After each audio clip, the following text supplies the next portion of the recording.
Hello, Rome Middle School band students and parents. We're really excited about band camp next week. I wanted to make a quick little video to tell you about the modifications that we have in place and to let you know about some rules and guidelines. All right, um, let's go up here. I'll show you the schedule in a second. We did the schedule this way so that we can limit the number of students who are on campus and also to change the group sizing. I think that we have planned in such a way that no student will be in a group larger than 30 people.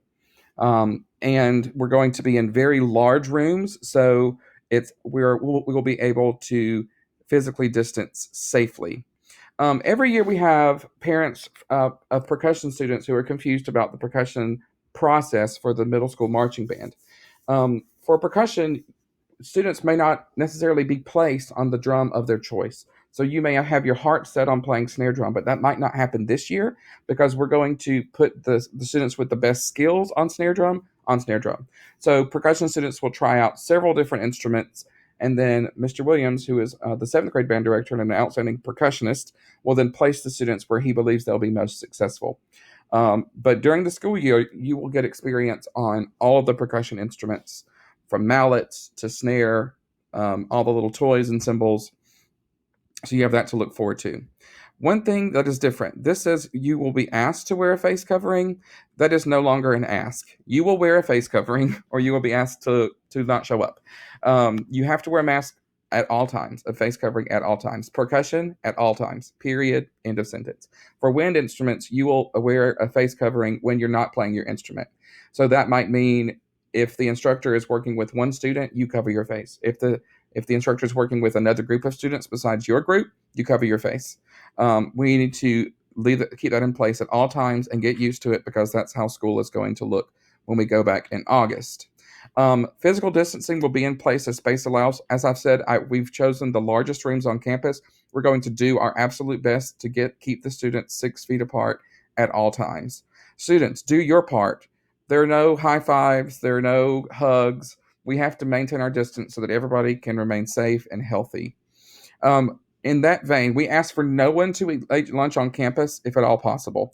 Morning students, if you need to eat lunch as you wait for your ride to come pick you up, you may eat lunch on the bus ramp and physically distance from everyone else around you. There'll be no food sharing, no drink sharing. You need to be away from everybody else. But again, we would prefer that no one eat lunch at all on campus. In the morning or when you arrive for your first session or for every session, do not get out of your car until an adult comes to you. The adult will check your temperature and they will make sure that you have signed the release form, which I'll get to in a second. But the main thing you need to remember is don't get out of your car. We will come to you because if the child has a fever, we do not want him or her to be on the sidewalk near other children. We want you to stay in your car until we make sure that you are safe to play. Students will be indoors for the entire sectional or rehearsal, but as I said, they're going to be physically distanced. If you have questions, there is my email and Mr. Williams' email addresses. If you answer yes to any of these questions, we ask that you not come to band camp. You are welcome. I have sent this out electronically as a PDF. You are welcome to print this and bring it to your first session to make sure the parent signs it.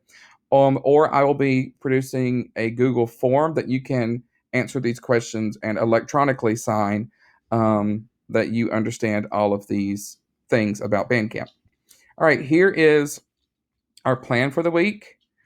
The locations are all explained here. Between the morning groups and the afternoon groups, there is an hour from 12 to 1. During that time, our custodial staff will be sanitizing the chairs and the stands and the air to make sure that when the other students arrive at 1 o'clock that they are in a safe environment. All right, everyone, if you have any questions, please let me know. If you have not already, here is a QR code for our handbook. And we do a lot of communication through our cell phones. If you follow these instructions here for communication, that will give you direct access to mine and Mr. Williams' cell phone in a safe and backed up way.